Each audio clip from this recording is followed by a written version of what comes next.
Hi everyone, and welcome to this special edition of the Business Day Millennial Hangout. My name is Ethel Adonu, a social media strategist here at Business Day, and I'm honored to be your moderator for what I believe will be one of the most relatable conversations yet. Our topic for today is passion for profit, balancing work and entrepreneurship. I'll take that again. Passion to profit, balancing work and entrepreneurship. They often say do what you love and the money will follow. But for most millennials, it's just not that simple. You are passionate about something and somehow you are passionate about your side hustle, but somehow you still need that 9 to 5 job just to maintain a stable paycheck. So the big question is, how do you manage your time and avoid burnout when trying to balance the both of them? And most importantly, how do you turn that passion into real, sustainable, and profitable business without jeopardizing your work and also your side hustle? That's what we are here to unpack today. And as you all know, I am not here alone. I have got with me 5 incredible business experts who are living proof that balancing work and passion is possible and doable. So permit me to introduce them to you all. First, we have Damola Salvador Adebayo, a seasoned marketing professional with over 14 years of experience and a firm believer in disruptive thinking. He is the CEO and lead strategist at DigiSplash, an award-winning content-led marketing and advertising agency, and also he is the founder of Polar Reef Studio, a modern photography and video production company. Welcome, and it's great to have you, Damola. Thank you for joining us. Next, we have Temitope Okeseeyin, a distinguished HR and tech specialist, AI strategist, and global talent consultant. She is the founder and CEO of Outnovately, where she leads groundbreaking HR and tech innovation. Also, she is the visionary behind the University of Freelancing, where she has trained thousands of professionals across the globe. Welcome, Temitope, and thank you for joining us this afternoon. Please, if you can hear me, can you say hello to our listeners? Hello, everyone. Thank you for having me. Thank you for being here with us. We are also joined by Nkechi Alade, the principal business consultant at Elvarida Limited, a business development and consulting firm dedicated to building and scaling businesses. She is also the founder of Hire Right Nigeria, a recruitment platform supporting medium and small businesses and also startups across Africa. Welcome on board, Nkechi. It's great to have you join this conversation today. Thank you for having me. Thank you for joining us today. Also, we have Peter Michael, a visionary travel entrepreneur and a global business strategist. He is the founder of Fly Connect 102 Limited, an IATA certified and NCAA accredited travel and logistic company, as well as the creator of Rome Paddy, a fast rising tourism and lifestyle brand. Thank you for joining us today, Peter. You are welcome to the show. Hello, everyone. Thank you for having me. All right. And finally, we have Ebunoluwa Opelami, who is a seasoned professional with vast and rare combination of experiences. She assists organizations in achieving extensive and sustainable business growth by formulating business strategies, driving business performance, and also identifying, nurturing, and developing talent. Thank you for joining us, Ebunoluwa. All right. Thank you also, our viewers, for joining this crucial conversation. With the careful hand-picked panelists we have today, I can guarantee you that we all will be living this conversation today with a life-changing nugget. All right, now let's kick off with the conversation with some very important question that is on everybody's mind. So I would like to start the Q&A section with, balancing, how to balance work and entrepreneurship. And again, I'll be asking the question in no particular order. So permit me to start with the last person, our last speaker, Ebunoloa. This question is for you. What practical strategies can help young professionals balance a full-time job with a side hustle or entrepreneur venture? Okay, thank you very much for that question, and thank you for having me on the session. Thank you for joining us.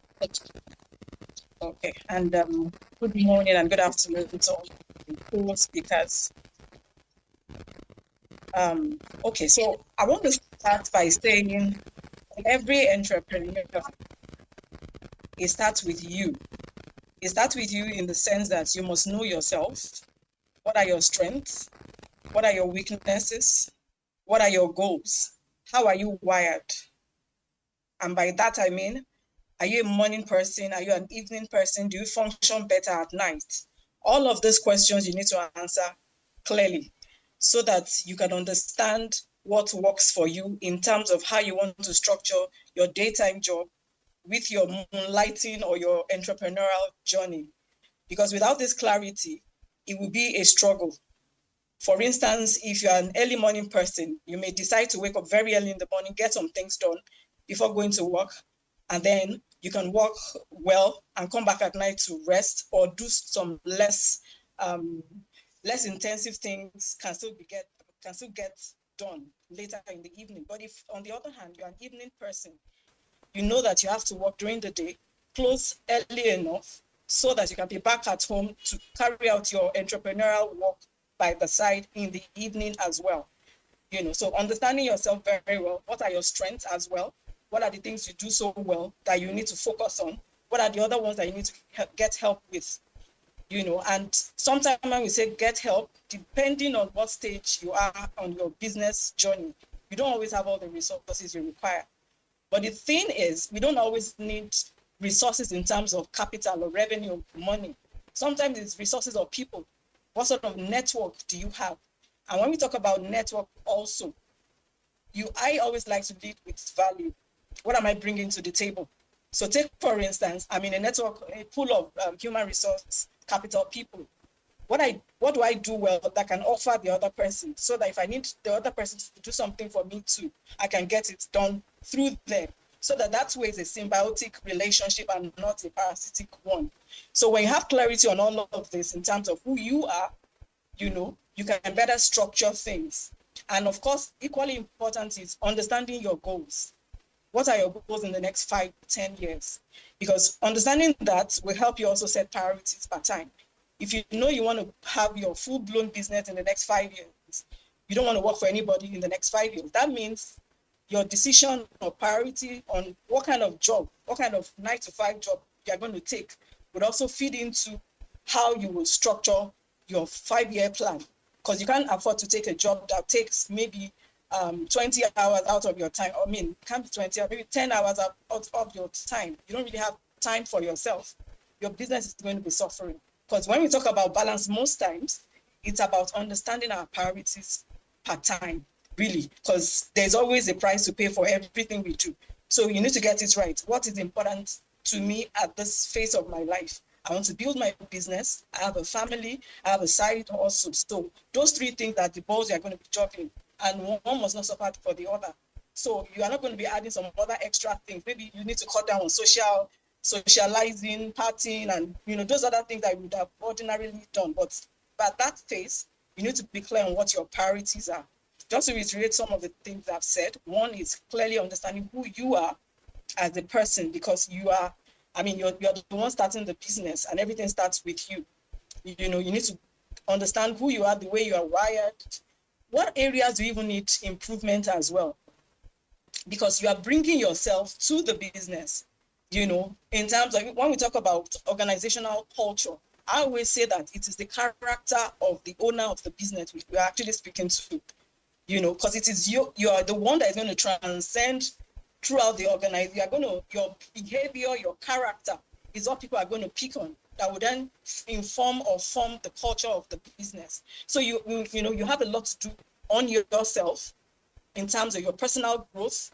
That is if you're just starting up. And even if you've started after a while, there's always room for improvement. So know who you are, know how you're wired, what are your strengths, what are your weaknesses, what kind of network do you have in terms of people, and what value do you bring to the table?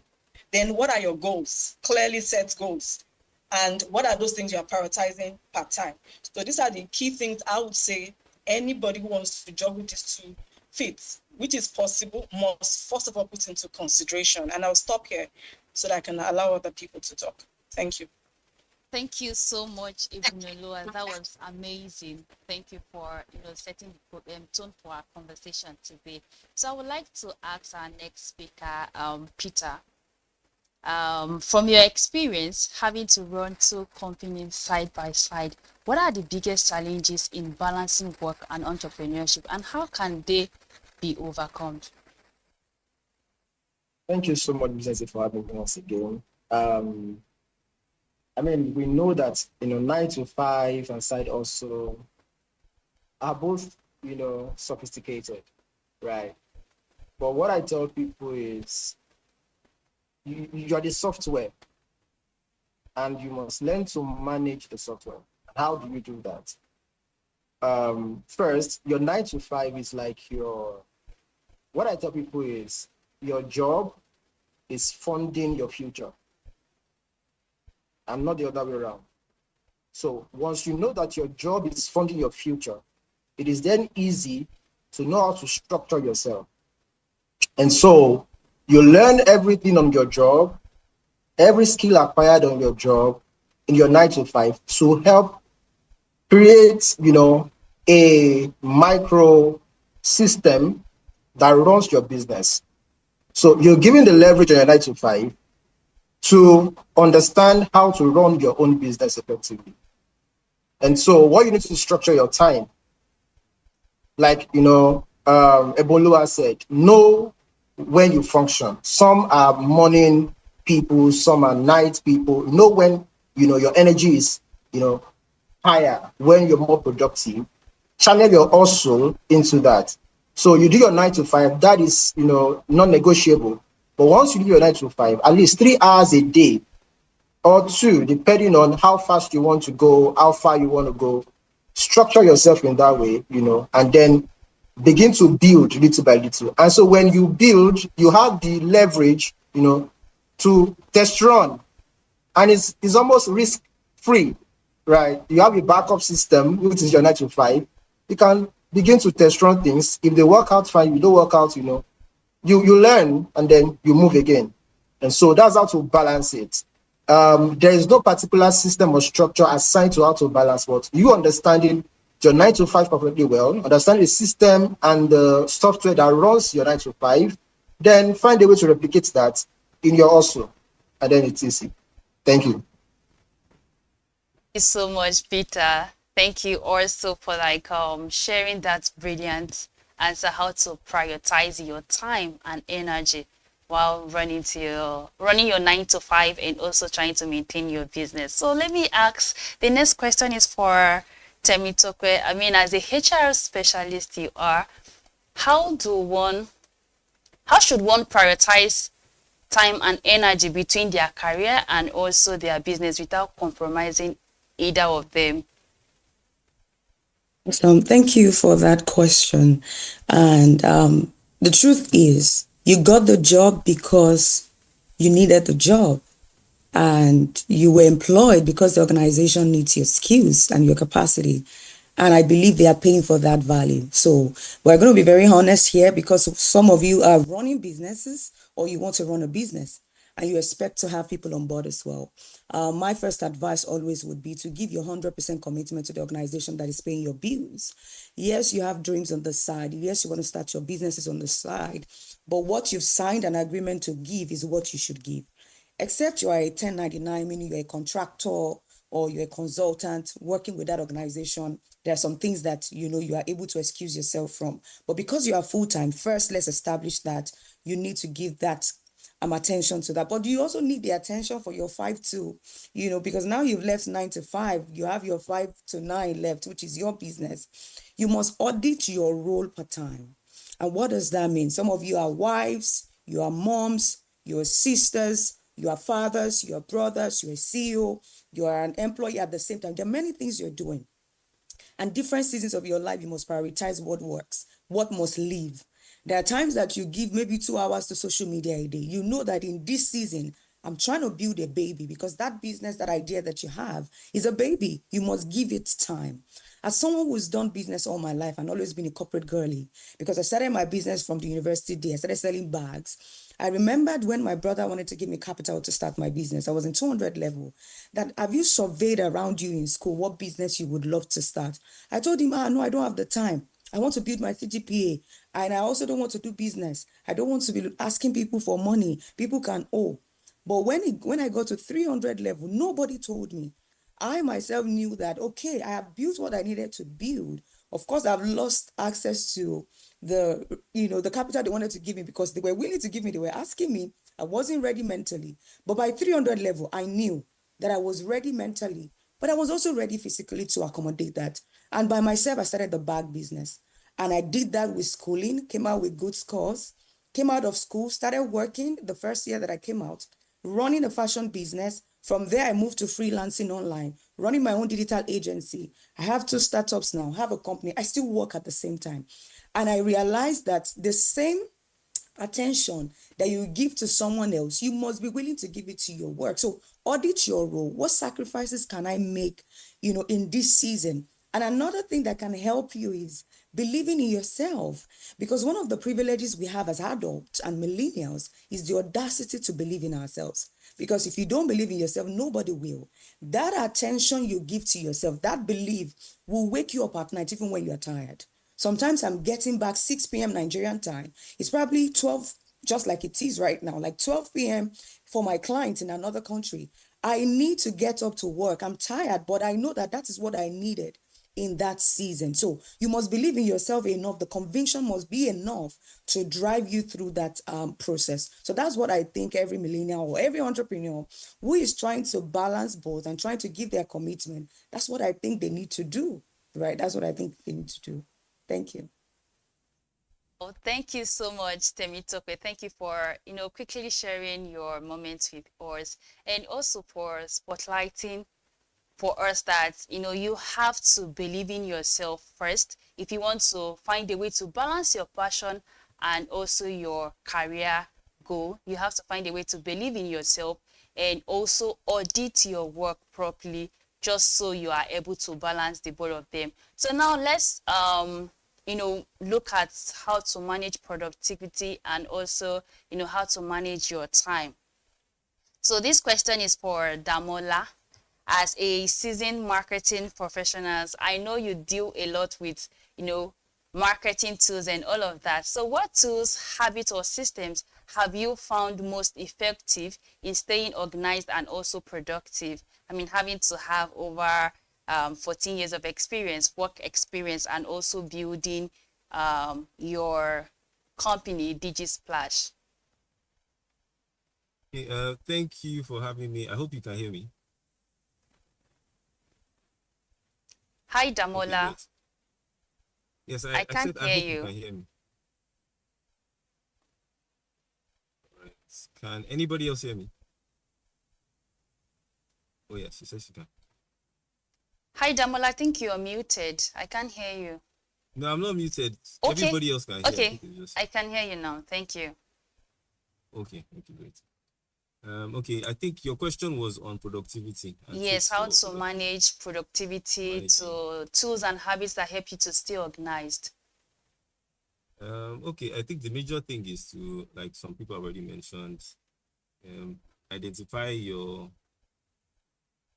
what I call it, identify your majors and your minors. And I think prioritization is very important. So you need to prioritize what is important. You can use tools like Slack For me, I'll say for work, Slack helps. Simple tools like just managing your time, your calendar, reminders, things like that help a lot. For me, since I do digital marketing, a lot of the tools that we use are more inclined with managing an agency and managing people. So I'll say the major thing is there are a lot of tools now, and it's not really about the tools, it's majorly about the person. Some people have tools, but they don't really use the tools that they have available. But in terms of tools, I think Slack is a good one. I think Slack is one that I've used over the years and has really helped in prioritizing times, setting reminders.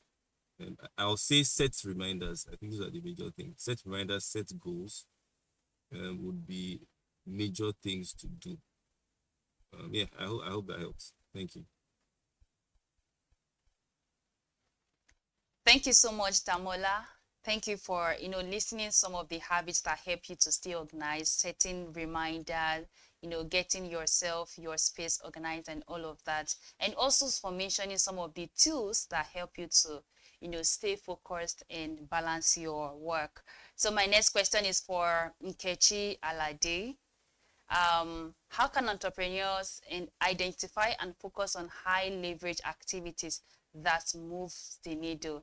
As a business consultant, I believe you should be able to give us some tips on how entrepreneurs can identify and focus high level activities, and also, how to leverage them. Okay, thank you very much for having me today.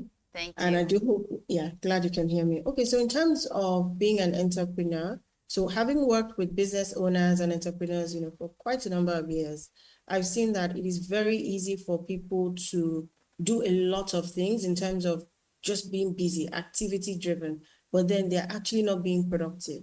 And that is because very few people are goal oriented. Lots of people are activity driven. So they just want to see that they're busy. But my first question to a lot of business owners is, what exactly is the outcome? What exactly is the reason why I'm doing what I'm doing? So one question I usually would ask is, does this task actually help you to bring revenue? Does it help you with growth? What does it help you with, some form of scalability or sustainability? Or are you just looking to do something? And I'll tell you why these things happen. Now, lots of people go into business without having any formal knowledge about business or knowing how to work. Now, you think, working might just be waking up and going on social media and saying, come and buy from me. But if you don't understand the things you need to actually do behind the scenes to actually build a business that generates revenue, then it just becomes actually activity. So why I like the idea of this topic in terms of having a full-time job and then, being able to build a side business is that there are certain things that a business would task you with that you can only learn when you have worked in a formal environment. So when we speak about things like structure, things like systems, if you haven't experienced it before, you might not necessarily understand how to put it in your business. So my charge is this: in terms of being a corporate person, in terms of having a 9 to 5, ensure that you focus on what you're doing. It might look like, oh, what I'm doing 9 to 5 does not affect my business, but it does. Everything you're learning, it might be customer service, it might be operational, it might be administrative. You're able to see how it's done and then take those learnings into your business. And it helps you to see, okay, how do I prioritize these tasks? What do I need to do here? How do I ensure that the outcome is clear? So when I say don't just be busy, be clear on what these tasks are. I like to do things called deep work. When your high productivity hours are during the day, and make the most out of them. I always work with pen, and I'm a book and pen kind of person. So I always list out those things I need to do every day. So at the end of the day, it might be 2 or 3 very, very important things, but I ensure that I finish them. Because we live in a generation now where attention is very, very limited. It's difficult for you to just do one thing because there's so many distractions. You pick up your phone, you want to be on a call, you want to do something else, but you need to learn to focus. You need to learn to narrow in so that you're able to ensure that you get out the results that you want as a business owner. So it is very important. We don't have the leverage of time. Time is one thing that we all have. It's 24 hours every day. You can't have 36, I can't have 40, you can't have 2. And you can't take back the time of yesterday. So you have to ensure that you're doing the most you can every given point in time with the time that you have. Thank you. Thank you so much, Nkechi. Thank you for, Thank you for sharing your knowledge with us and also reminding us how to manage our time effectively. So let's just take the last question on time management. This would be for you, Temitope. As someone who has juggled many hats, running your business on the side and also being a corporate girly, like you said, what are the common time management mistakes? Like, do you think young entrepreneurs make, and how can they avoid it? Thank you for that question. First, I think it's trying to overestimate what you can achieve within a time limit and also underestimate what you can achieve. And just like Nkechi highlighted, I'm also a pen and a note kind of person. But of course, we have digital notepads now. One of the mistakes that I see is we want to do a lot of things, right? But you end up doing nothing. There's a lot of distraction. A lot of things are looking for your attention. And we also want to perfect almost everything as we're starting. But the idea is you must start from where you are. And because of the fear of maybe rejection, if I don't do it well, you end up doing haphazard work, half work here, and eventually you get nothing done. So you must realize that I must be accountable to myself. I create consequences for myself. That if I don't do this at the time I need to do it, this is the consequence. You must have release dates or deadlines for your work.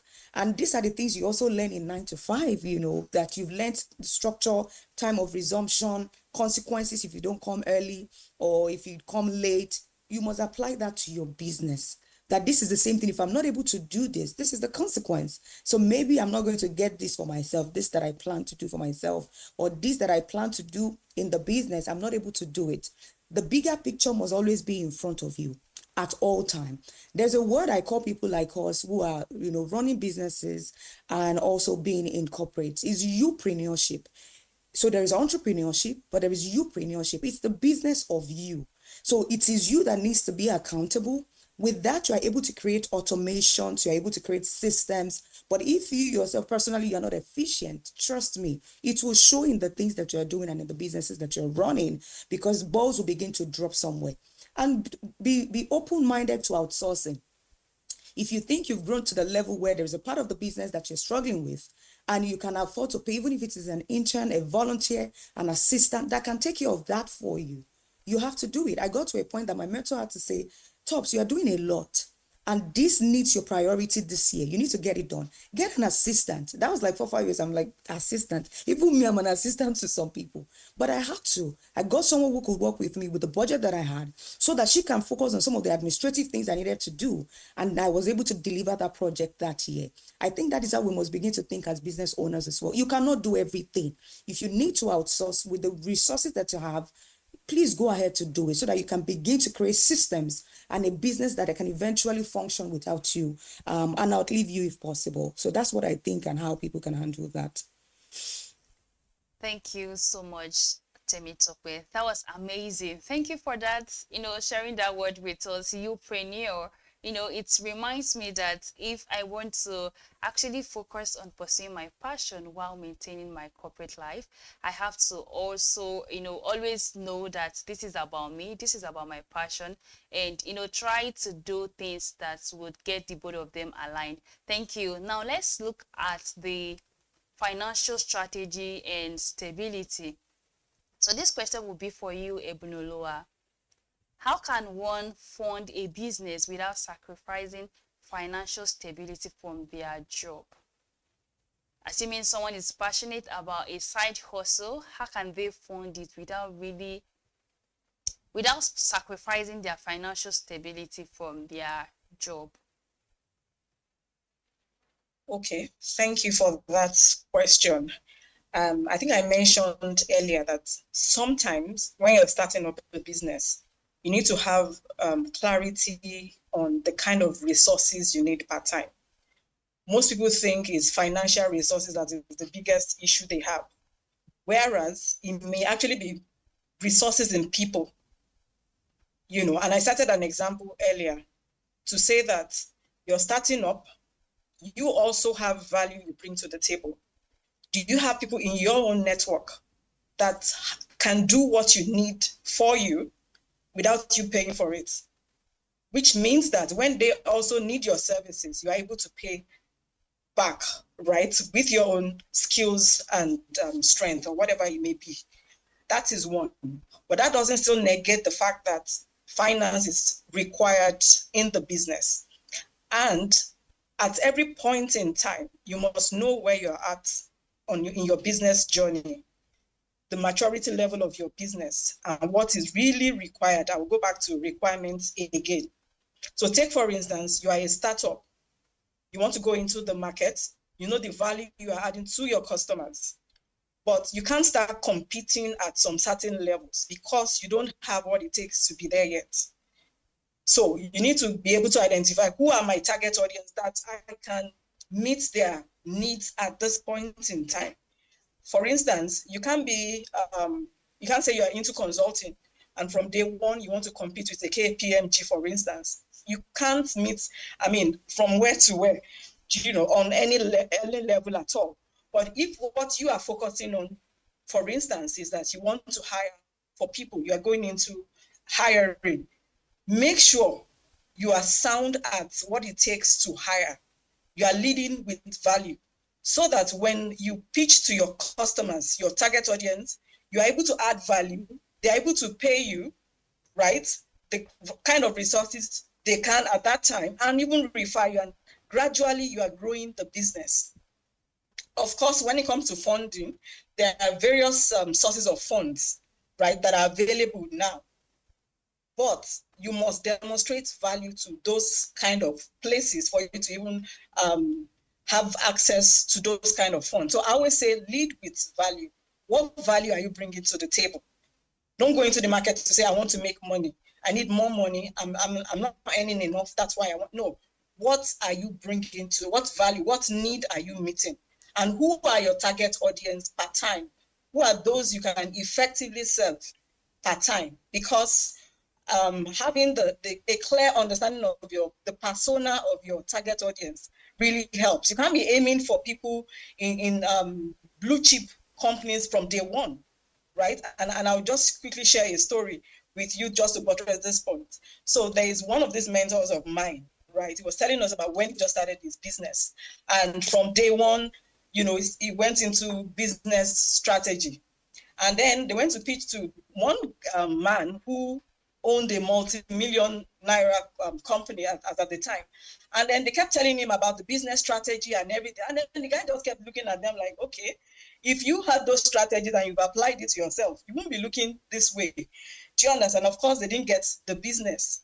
But guess what? It was a lesson to him because they actually gave him the feedback to say, hey, look at your car. Look at how you look at this time. And you're preaching business strategy to us. Go apply that strategy to yourself first, and then we can listen to you. But he went back to the drawing board. And I can say for free today that is number one in his line of business. I don't want to mention names, but if I do, I'm sure most of us would know him. Today, he's running a multi-million-dollar business. What am I trying to say? Come with value, lead with value. Value always attracts resources. So when you lead with value, when people can perceive or even they've tested what you have to offer, then they can pay you. Then you can also even access some funding sources, right? But you must always be clear on what value you bring to the table before thinking of money. Because a lot of times you think, oh, money is my problem. Money may not be your problem. It may be you yourself understanding the value you bring to the table, the quality of your work, your efficiency, your dependability, a lot of things, which still centers around you being the youpreneur, like Temi said earlier. Understand the value you bring to the table. That's how it will attract resources. Thank you. I'll stop here. Thank you so much. Thank you so much, Ebunoluwa. Thank you for sharing that beautiful stories. It's funny how a lot of millennials are in this table because they first think of how to fund a business without really focusing on the value they want to deliver. And thank you for highlighting again that once you have a solid value, you're ready to deliver, then money will follow. Thank you. The next question would be for Peter.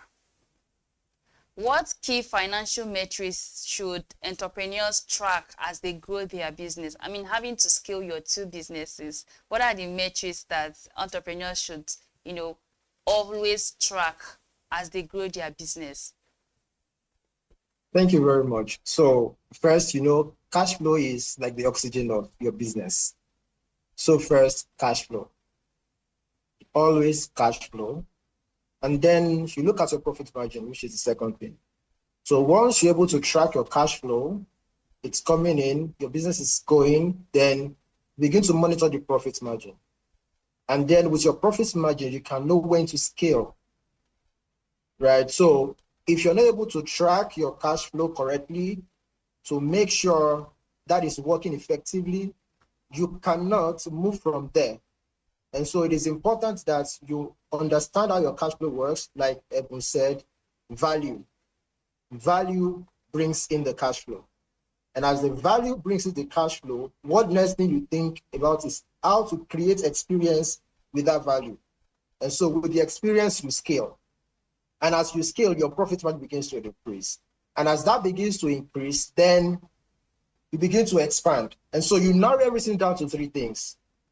Number one is, which part of these three core areas of business am I? Are you the innovator or the initiator? Are you the aggregator, or you are the executor? But of course, as a business owner, you can never be the executor. So you stay on top, right? You keep thinking, you keep redefining, you keep realigning, working with your numbers, working with your spreadsheets, your cash flow, and then move from there. Look at the aggregators. What are they doing right? What are they doing wrong? Look at the index. Understand what is working, what is not. Eliminate when necessary. Substitute when necessary, and then you begin to move from there. That is the key, to maximize, profits, to understand the metrics of your business. Thank you.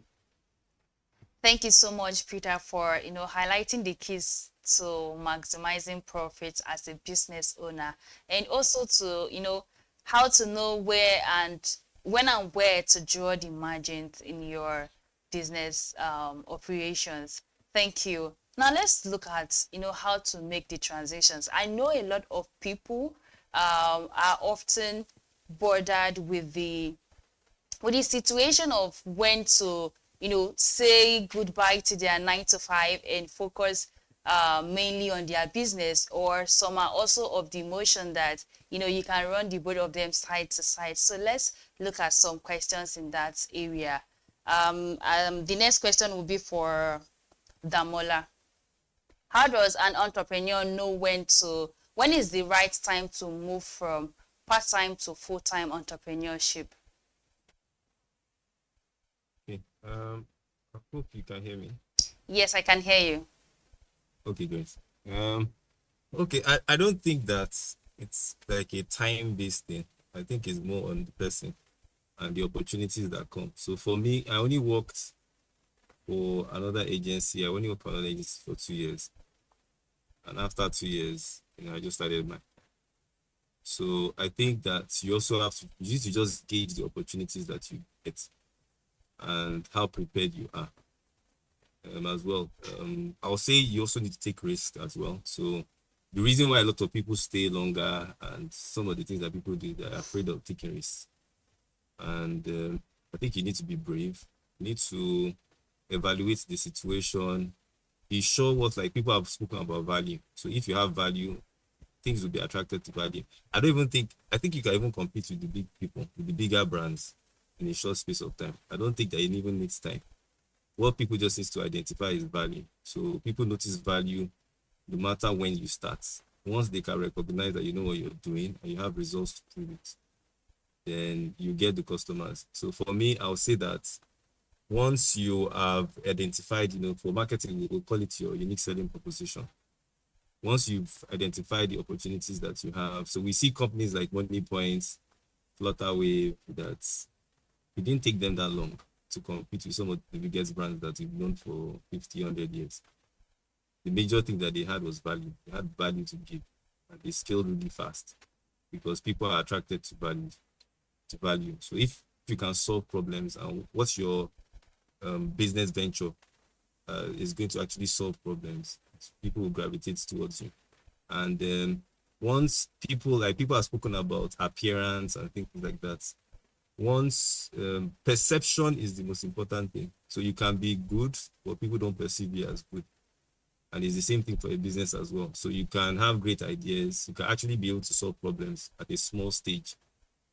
People need to perceive that value from you. So I think the days have gone that people are looking at how long you started. It's kind of like when you're hiring people today. It's not really about how long you worked. It's about the value you can bring. You meet people that, in a 1 year experience, they can do things better than people that have done things for 10 years. So I don't really want to focus on the traditional way that we evaluate when to start. I think it's different for different people. The major thing is you can have value at any time. So it's kind of like, maybe I will use football to explain it. There are players that can compete at a young age, even from 17, 18, 16. There are players that they need to wait to 35 for them to be good enough to compete at the highest stage. I think it's the same for businesses and even for an entrepreneur as well. So I won't say you need to wait for a long time. You need to get certain things in place. Because there's some things that first mover advantage will give you. There's some opportunities that you can identify early that you need to dive in and take.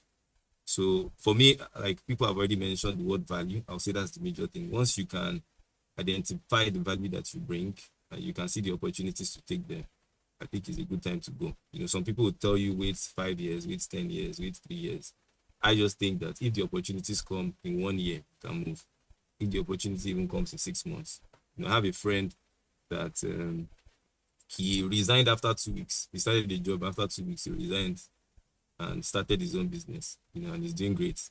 So the major thing is, I won't say that's the general rule. It depends on the person. It depends on the things that you built yourself. So if you've taken your time to study, to train, things that you're doing in your own personal time, and you're equipped enough to start a venture, lead a business, go on your own, you have your proper plan in place to sustain the business, to sustain certain things. Looking at it, maybe a married person or a single person would have to evaluate things differently because they have other people they're responsible for. So I'll say things like that, but I would say opportunity, just identify the opportunities you have, look at the value that you can give. And if the opportunity arises, I think that you should take it. So I hope that helps. Thank you. Thank you so much, Damola. Thank you for already highlighting some of the important factors to look into before you transition. And also, I like the fact that, you mentioned, you kept on hammering on there is no such thing like it is this time. You can't just say, oh, it's 5 years or 10 years before you can transition to pursue your side hustle, your passion. Just understand your time and be confident with your value, the value you bring to the table. Then you're good to go. Thank you. Let's still look more deeply into some of the factors to consider. So over to you, Nkechi. What are the most important factors to consider before making that transition?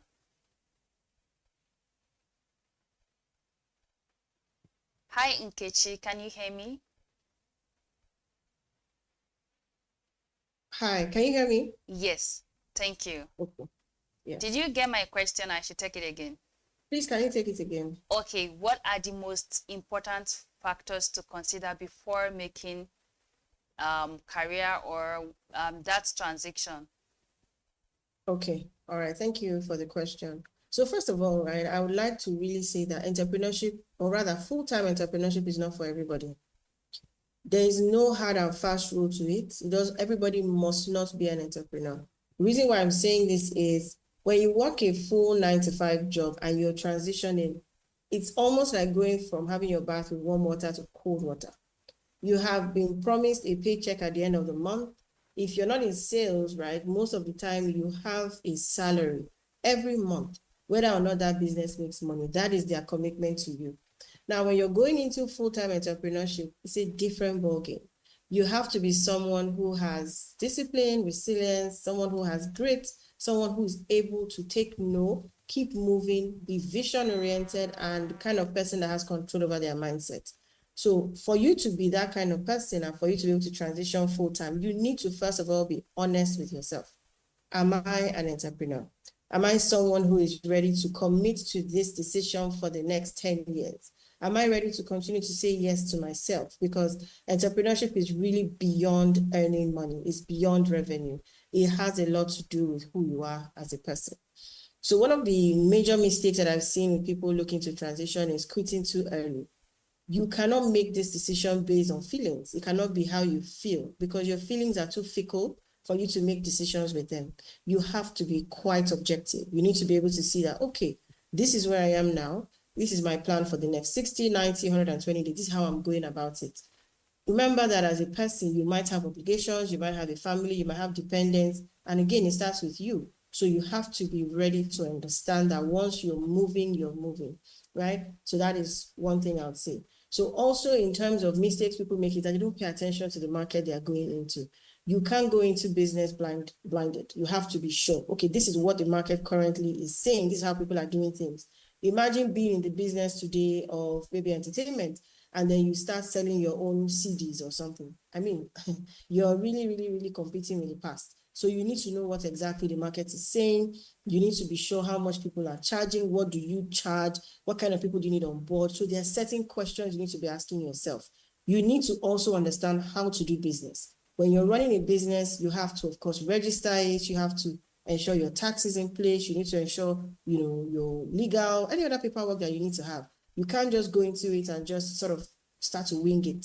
We are in an age where you can, with a click of a button, find out what is required for you to start to render these services within a particular environment. So don't just rush in and close your eyes and say, oh, you know what, I'm going to do it right now. Yes, I believe you should take risks. I believe you should do it while you can. I believe you should have momentum, but it doesn't mean you should do it without, putting in the right things in place, without doing your research. And of course, someone had also mentioned value. You need to ensure, what am I bringing into the market? How am I different? Now, you cannot compete right now by being the best or by having the best price because there are so many options available. So one thing that I always say to people looking to start new businesses is one way you can differentiate yourself is by being a human being. What is the human factor you're bringing into what it is you're doing? Yes, you're a small business. People might want to work with you because they feel like you are human.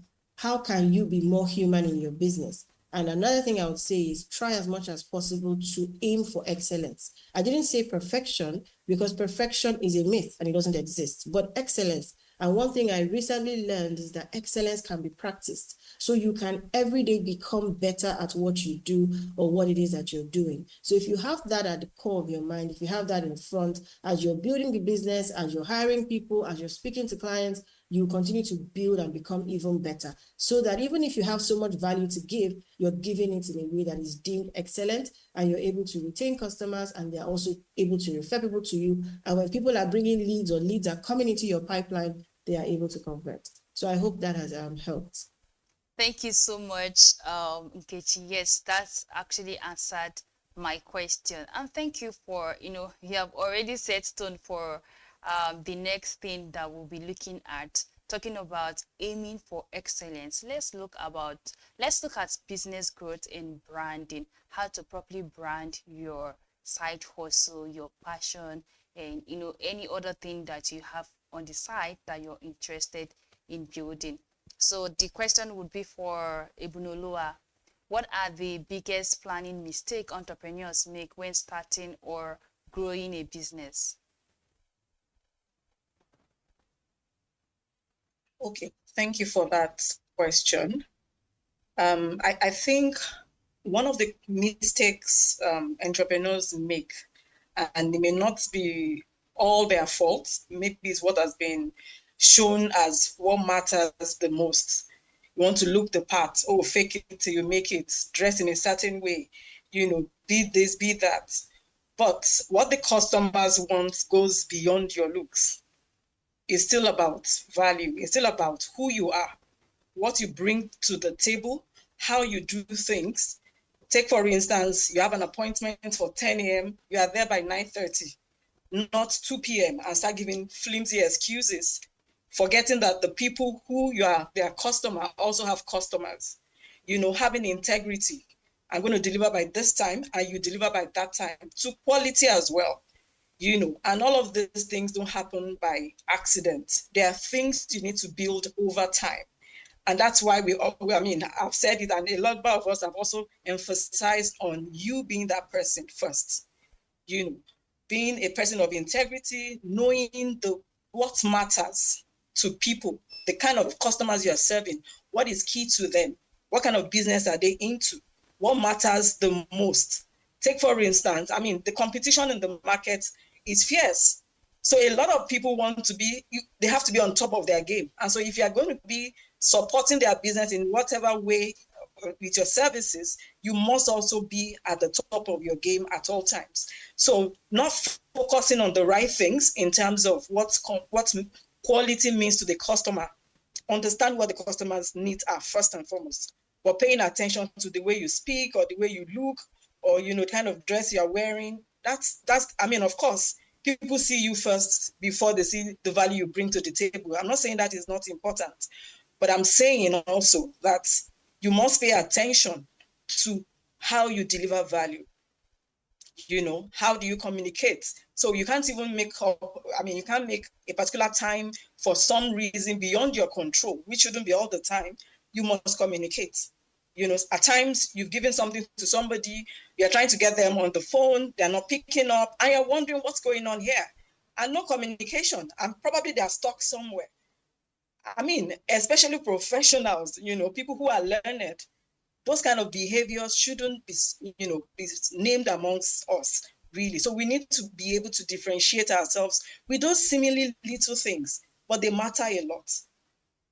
Like I always say, understand your customers' needs. What sort of business are they doing? What are their key requirements so that you can match up? If you're not matching up, then you're not delivering value. So those are the things I would say in terms of it, and that's your brand, really. Your brand can be, hey, that person that is always coming late, please don't even bring them on board. But that, hey, is that the person you're calling? Be sure that they will deliver. They are dependable, they are reliable. So those are the kind of values or descriptions that should be named concerning an entrepreneur who wants to excel. Really, not necessarily, oh, she speaks well or she went to Harvard or, those things are good as well. But I'm saying pay attention to what really matters. Thank you.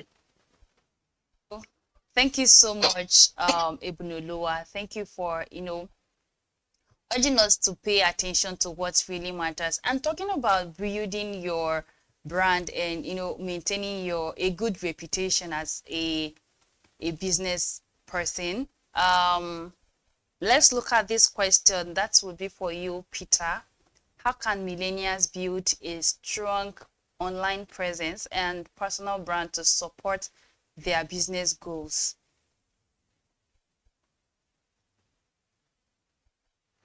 All right, thank you very much for that question. So first, what I would like to say is you are the brand. It is not separate from the name you give to your value. It is not separate from your product. It's not separate from the service. You are the brand. And so there's a book I'm writing. It's called Phones and Ring Lights, right? How to make your own noise for attention.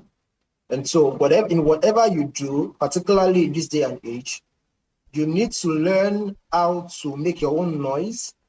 You need to learn what language is required in your own industry. You need to learn how whatever value or product or service you sell is being accepted. Understand the old ways, understand the new ways. Now everything is crashing down when it comes to corporate branding, and all of those things. So everything is coming down to person, not to entity anymore. Entity can sort out your legal issues, your structure, your system, your approach. But when it comes to penetration, when it comes to reaching to your customers, when it comes to appearing as you should, it boils down to you. How do you show up? What language do you speak? Do they even understand the language? And so the new branding is you. And you must know what works for you. You must know how to express. You must know how to receive. You must know how to give. So you understand your customers, you know what they like, you know what they don't like, you know how to navigate things. And so everything comes back to you. So you see that even big brands now are using human beings as the brand. And so it's becoming difficult to make a merger between so-called ambassadors, influencers, and all with a brand. So the brand is now the human being. The brand is now the brain, pushing and, advancing whatever value you're advancing to the world. And so you need to pay attention to you. So you is the new brand. So you have to brand yourself. Thank you. Thank you so much, Peter. Thank you for closing with that line. You are the new brand. So you have to focus on building your personal brand. Take it serious because you are the face of your business. So let's look at the last question around branding.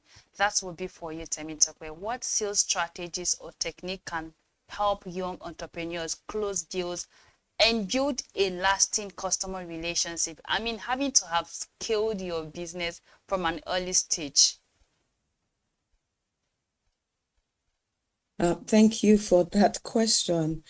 So I'm not a salesperson and I don't brand myself as one. But if there is anything I always do in all of my expressions, and having done several businesses and still running several businesses, is to ensure that I understand the pain point of my customers. Now, sometimes people do a top-down approach. Some people do, down up, bottom-up approach, which is, are you creating a product for a market you have identified, or you are, identifying the market and then you are trying to create a product? I don't like to waste my time on a product I don't know is going to sell. And it doesn't mean I've not made mistakes, that I put up maybe a product or a service or even a training. As a Forbes coach, I do a lot of trainings and coaching.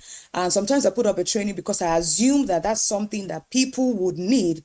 And trust me, cricket, no sound, like maybe one or two that I've had to refund. Like, guys, I'm not doing this training again. So I have had to make that mistakes in my business and in my career, but I don't do that anymore.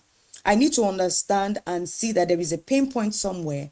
I listen first and then I sell second. So I identify the market and then I go ahead to create the product. So I have a lot of online courses, for example. I don't just go to create, get a camera, get a ring light, start, creating courses and recording. No.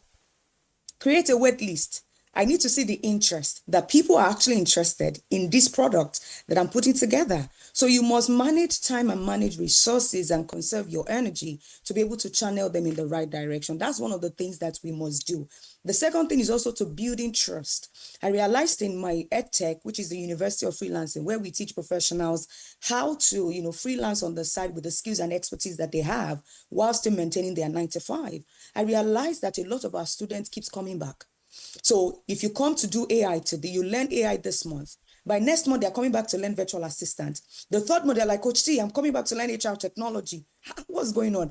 And before, we used to do a lot of art, put it out there because I thought the source was outside. Yes.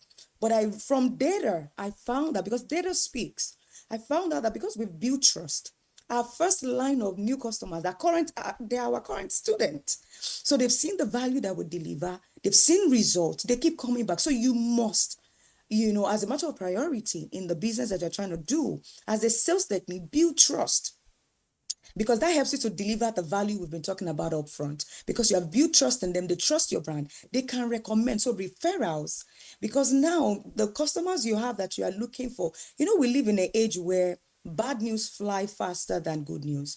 For your good news, you need to pay for it to be promoted. You will pay for people to carry it on the blog. But if it was a bad news, something bad happened to your business, blogs will begin to carry it without your attention.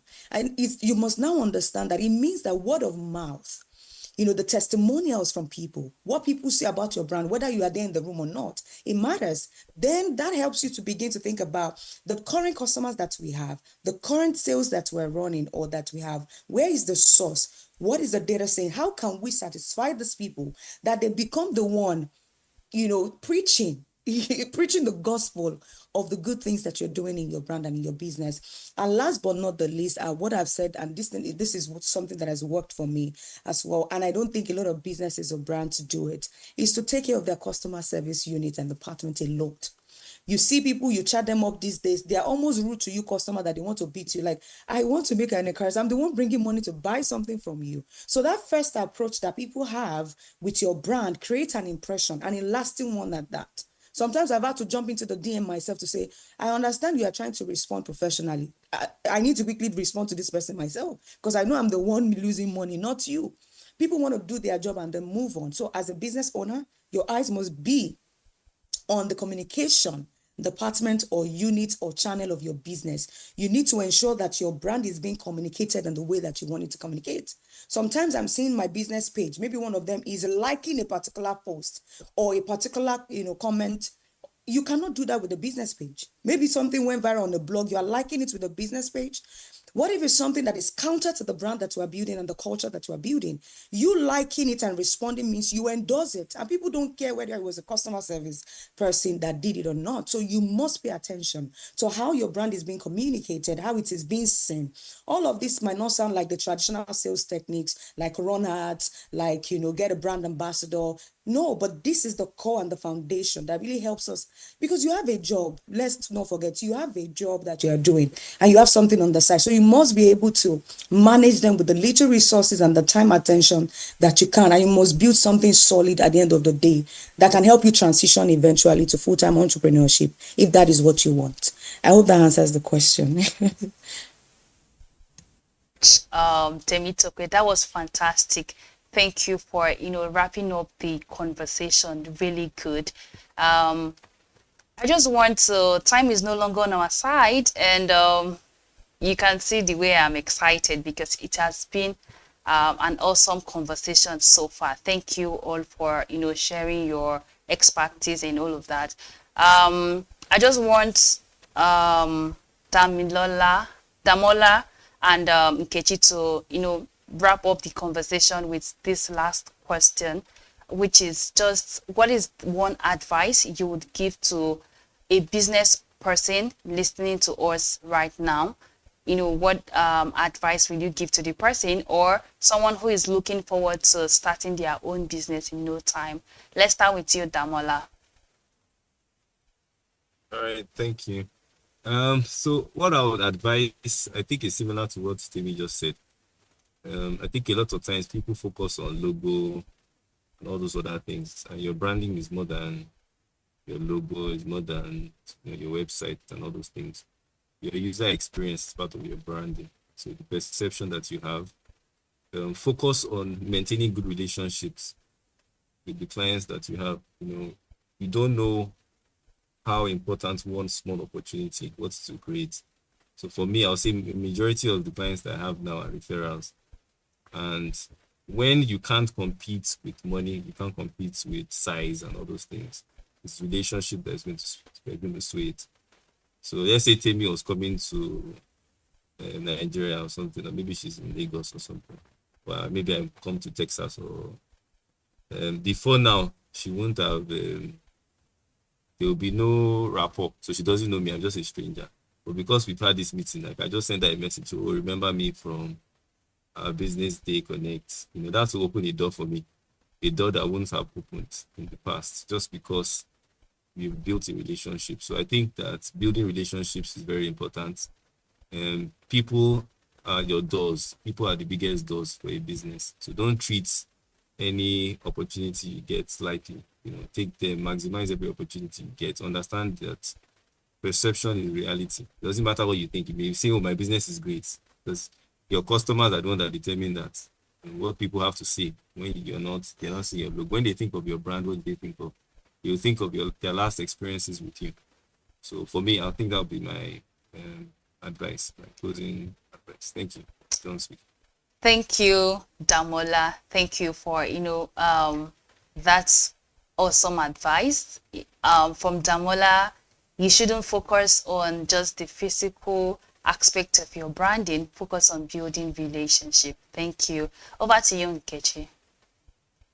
Okay, thank you. So in conclusion, I'll just say that you're looking to start a business, you need to start with clarity. Be very clear. And I would also say, ensure you're solving a real problem. Don't just, solve a problem that you think is peculiar to just you, because you are not your own market. So be sure that what you're solving is actually a real problem. And I'll now say that you need to learn to be able to build momentum. When you're starting a business, there's this excitement, family and friends might support you in the beginning, everything is rosy, but you need to learn to be able to keep doing things. Like every day, you have to continue to move. There are days that you don't feel like it, but you have to keep moving. The excitement is not going to be there all the time. So you need to learn to drive yourself, to hype yourself, to push yourself forward, right? And learn fast. Take your notes quickly. Learn from the mistakes and ensure you don't make yesterday's mistakes today. And whatever you learn from today, you're able to apply tomorrow. And also ensure you quickly identify what your weaknesses are. Be very clear on them so that when you're hiring people, you hire people who have your weaknesses as strengths and you're able to complement and quickly build fast. So those are the things that I would say to anyone looking to start a new business. Thank you. All right. Thank you so much, Nkechi. I would like to quickly thank our panelists. Thank you, Damola. Thank you, Temitope. Thank you, Nkechi. Thank you, Ebunolowa. And finally, thank you, Peter. Thank you all for sharing your invaluable insight and practical advice. I also want to say a huge thank you to everyone who joined us today. This conversation has highlighted that turning your passion into profit isn't just about finding the perfect balance, but about creating a rhythm that works for you. Remember, your journey is your own, whether you're just starting a side hustle, planning to transition into a full-time entrepreneurship, or looking for a way to grow your business. The key is to stay consistent. Don't just plan, but also celebrate every win along the way. Thank you once again. And until next time, I am Ethel Adonu, your host here on the Millennial Hangout. Have a great day.